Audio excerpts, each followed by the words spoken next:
Shibanda here again with our next biology lesson, continuing along with macromolecules, and we're going to start today by looking at proteins and then eventually nucleic acids. And so when I bring up proteins, maybe the first thing that comes to mind is this idea of a protein shake, or the idea of consuming protein shake because you want to be like this guy and you want to develop muscle. Now these are definitely things that proteins are used for.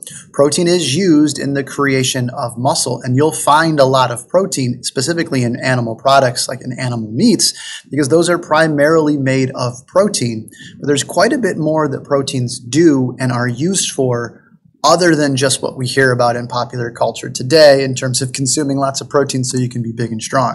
One of the most important types or varieties of proteins are those that are called enzymes. And what they do is they do specific types of chemical reactions. They allow for chemical reactions to happen that under normal circumstances probably wouldn't. So in this image that we have here, we have over here on the left, we have this chemical compound right here, which is bonded together. And what it does is it can fit into the enzyme, which is a type of protein, very specifically. Notice the shape of what's called the active site of the enzyme fits this chemical compound perfectly. So then when this chemical compound joins in, that bond can then be broken by the enzyme changing shape. And now you have the products are now separated from each other. This is a great example of how digestion happens. This, for example, could be a disaccharide like sucrose or lactose. And so to focus on the idea of it being lactose, if you were lactose intolerant, that means that you would not make this enzyme. And in fact, that enzyme is called lactase.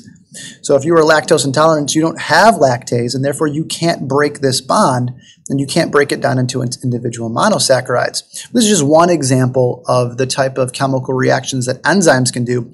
There are many different varieties of enzymes that do lots of different chemical reactions. But to go back to some of the statements that I've made is that living things are really just big blobs of chemicals that have perfect types of chemical reactions. Those chemical reactions come from enzymes, which are a variety of proteins. Proteins are also used to carry out many, many varieties of cell functions. In fact, pretty much anything a cell needs done, a protein will do it. They do all of the actions of a cell. And so in this image here, we've got the process of DNA replication, which is where you take the original piece of DNA and you make an exact copy of it.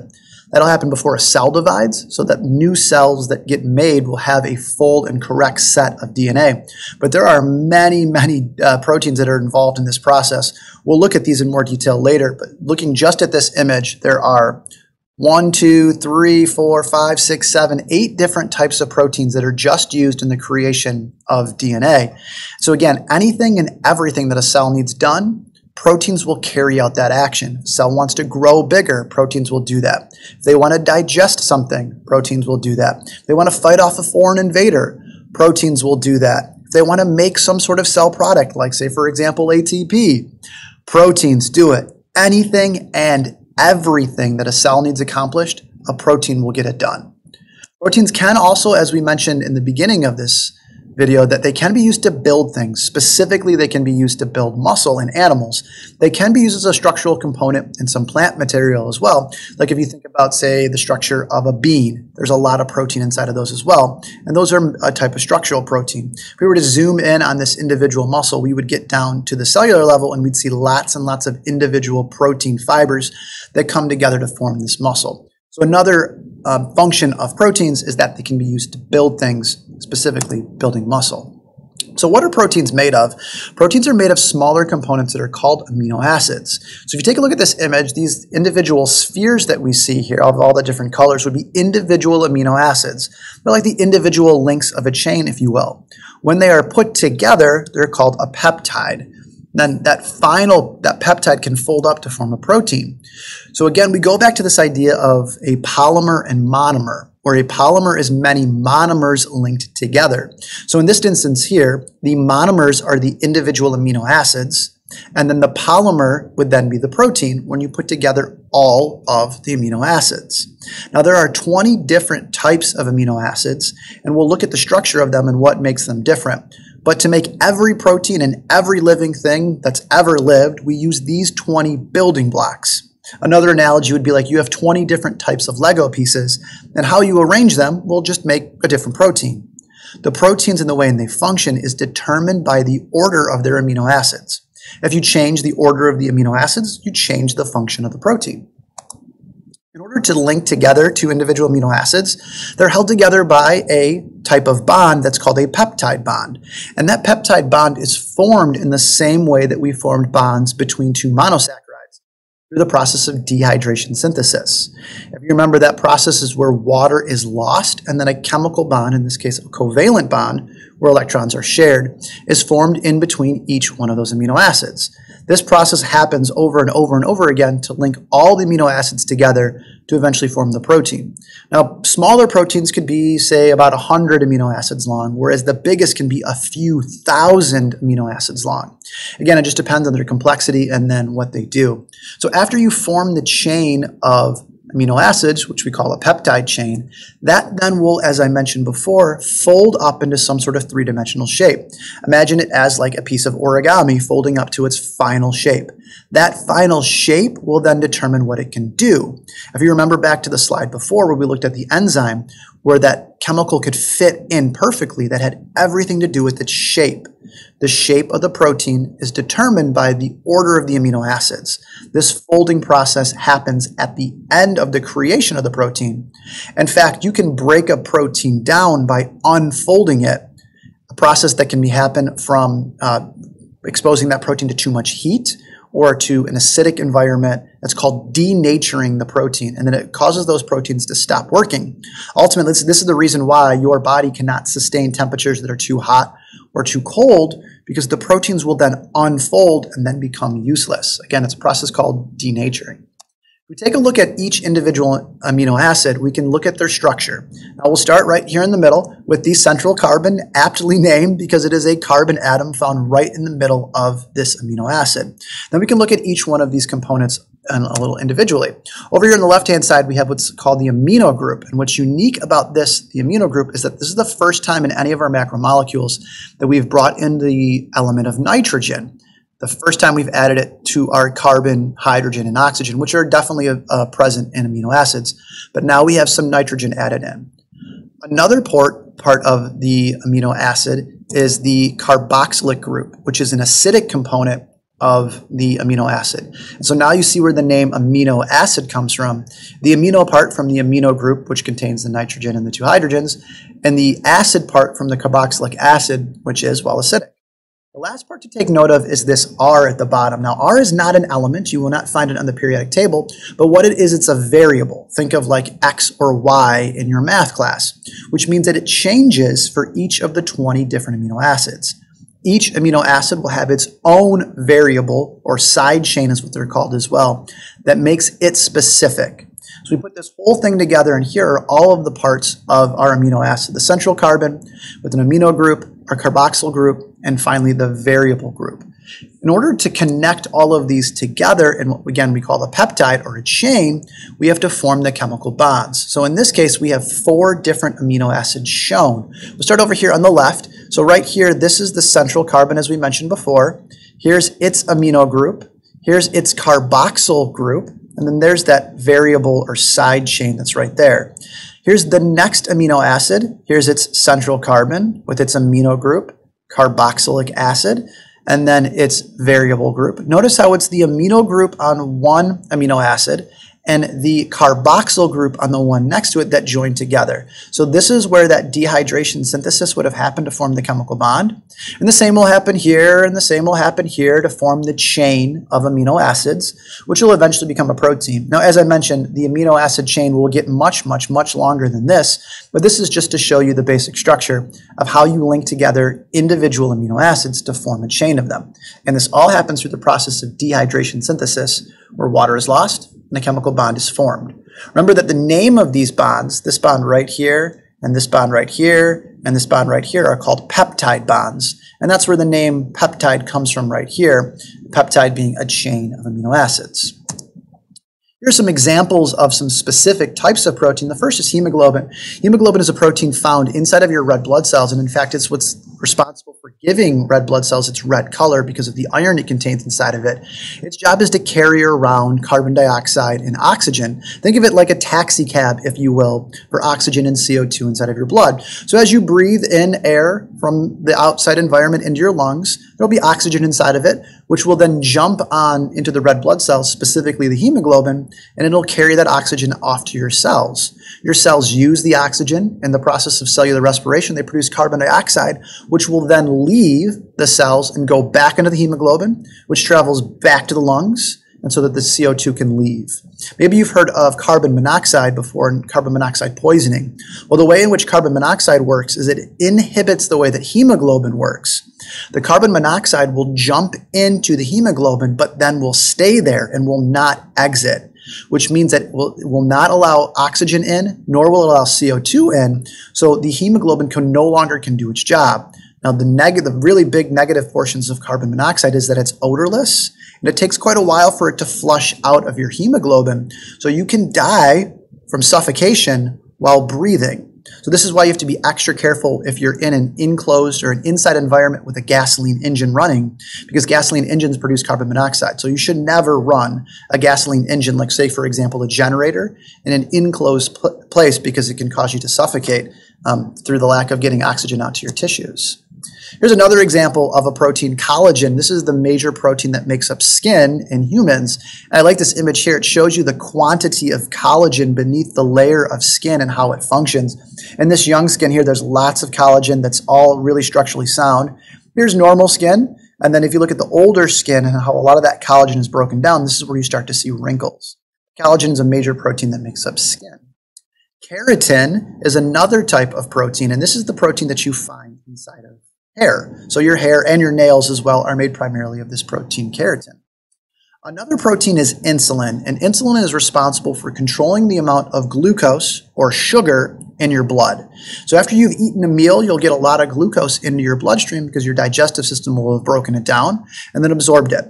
You need to get that glucose into your cells, and so insulin gets released from your pancreas. When that happens, it causes little channels, and you can notice on this cell here, there's this little glucose channel right here. When the insulin enters into the receptor, and it doesn't actually look like a key, but that's to give you the indication that it needs to fit perfectly, this glucose channel will open and allow glucose to come into the cells. And this is how an individual regulates the amount of sugar in their blood. People that are diabetic usually have an issue with producing insulin. There's two types of diabetes that we look at. Type 1 diabetes, which is the type that you're born with, which usually refers to they don't produce insulin in the right quantities. Or type 2 diabetes, which occurs later in life, along with usually some other health concerns, which ultimately comes to the same type of thing. They cannot control their blood sugar levels.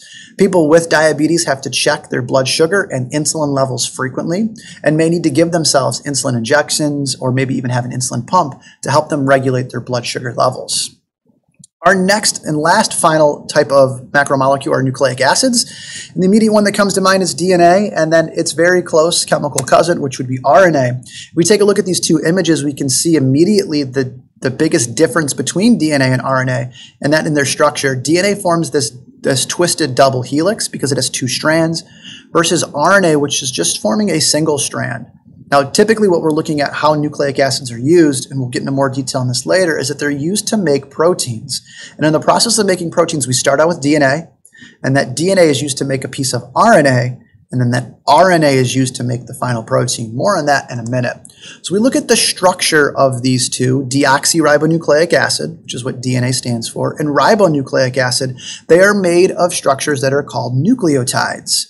Just like we had for proteins, these are the monomers that make up the polymer. So each one of these individual building blocks is put together in a chain to make the polymer our end goal. So let's take a look at the parts of this nucleotide. We start with this portion right here, which is a sugar. It's made of carbon, hydrogen, and oxygen in a 1:2:1 ratio. Now, if this is a DNA nucleotide, it'll be made of the sugar deoxyribose, which is a 5-carbon monosaccharide. If this is RNA, then this sugar will be ribose, which is also a 5-carbon monosaccharide. That's the first portion of this building block. The second is over here. This is what's called the phosphate group. And notice how there's that P inside of there, which is the chemical symbol for phosphorus. This is the first time we've seen phosphorus at all in any of our macromolecules. And then finally over here on the right, we have what's called the nitrogenous or nitrogen base. And there are 5 different nitrogen bases. for the 5 different nucleotides. A, T, C, G, and U are just the first letter of these names. I don't need you to know these names yet. We'll get into these more in detail later. But notice how much nitrogen is within this component. Now, we did see nitrogen in proteins, but we're seeing nitrogen again. So as the complexity of our macromolecules has gone up, we've added in more components and more things to our building blocks, more elements. So here's all of those parts again listed out. You've got a sugar, a phosphate group, and a nitrogenous base. These are all the components of a nucleotide. So just like before, we need to link these together. And so if we take a look at this image here, we have several different nucleotides. So starting right here, here's the first nucleotide with its sugar, phosphate, and base. Here's the second nucleotide with its sugar, phosphate, and base, and you can see that continuing down. So some things to take note of. Now we've connected together these nucleotides, and it's just the same process. It's dehydration synthesis to connect them together. Notice how it's the phosphate group of one nucleotide that attaches to the sugar of the next, and then it repeats over and over again. It goes phosphate, sugar, phosphate, sugar, phosphate, sugar, phosphate, sugars, all the way down, with the nitrogen bases kind of sticking off in the middle. We'll look at the structure of DNA and RNA in more detail later, but I want you to notice that when we take a look at these nitrogen bases, they have a different shape and chemical structure.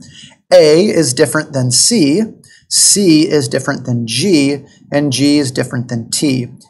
T and C are similar to each other because they just have one ring, whereas G and A are similar to each other because they have two. We'll look at that structure in more detail later. This is a nucleotide chain, which then makes a nucleic acid. Nucleotides are the monomers. The nucleic acid is the polymer. As I mentioned before, really the major function of DNA is to make proteins. There's a two-step process here, which is indicated right here where we see the transcription and the translation. In transcription, DNA is turned into RNA, which means it's basically a chemical message. And then that RNA is used to make proteins. And if you remember, proteins are used to carry out all of the cell functions. So ultimately, the DNA is used to control all of the cell functions by the creation of proteins. Really, this is a huge takeaway here that DNA is used to make proteins. We can also look at DNA as being a chemical code in terms of it stores all the information that makes each individual organism specific and unique, and each species specific and unique. By the order of the nucleotides, the A's, T's, C's, and G's, you determine all of the features of the nucleotides or of that organism. So each individual species will have its own unique order of nucleotides, and then each individual will have its own separate unique order of nucleotides unless you have an identical twin. If you do have an identical twin, they'll have the exact same order within their DNA. There are billions and billions of different nucleotides inside of each cell and inside of each individual that is unique to that specific person. You get the order of your DNA from your parents, but it's the combination of two separate parents that makes you unique. In the background of this image, you can see all the ones and zeros showing how it's like a code, like it being binary code. DNA is a code that makes specific proteins that then controls everything about the way in which you function. Finally, we have a little bit of a review chart here for you of all of our different macromolecules. They are listed in order in which you would process these for energy and for food. So carbohydrates are the first source of energy that you would process. Lipids would be second. A very distant third would be proteins. And you'll never really get to the point of burning nucleic acids, because if you have to get to the point of burning nucleic acids, you'll probably already be dead.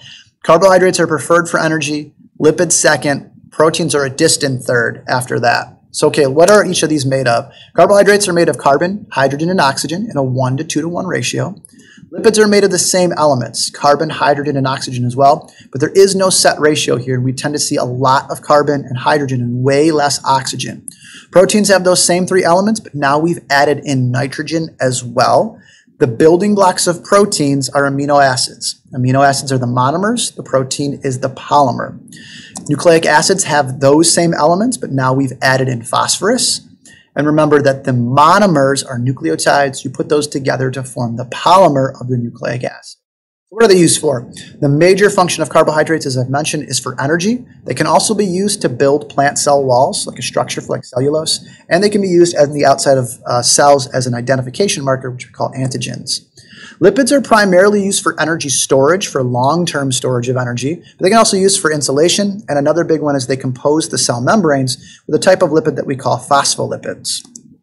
Proteins perform any and all cell actions. Specifically, the types of reactions that they can do are done by a type of category of protein which are called enzymes. They can also be used to build things like that, for example, muscles. Nucleic acids are used to make proteins. That's their main job. But they can also be used to store information and then be passed on to the next generation. So some examples of carbohydrates, we have our three categories: monosaccharides, disaccharides, and polysaccharides, with some specific individual looks at each of those varieties. For the lipids, fats are the big portion of it. Saturated fats, unsaturated fats, trans fats are the fats that we talked about, and then phospholipids, which make up the cell membranes. Then some examples of proteins that we mentioned: hemoglobin in blood, collagen and keratin are building proteins, and then insulin is another variety of a protein that's used to regulate blood sugar. There are literally thousands of other types of proteins, way too many to list out. We could also enter in here enzymes as well as a type of protein. And then finally, nucleic acids. There are two examples that we really look at here, which are DNA and RNA. And that's our look at macromolecules. We'll be moving on next after this into looking at individual cells and what they're made of and how they function.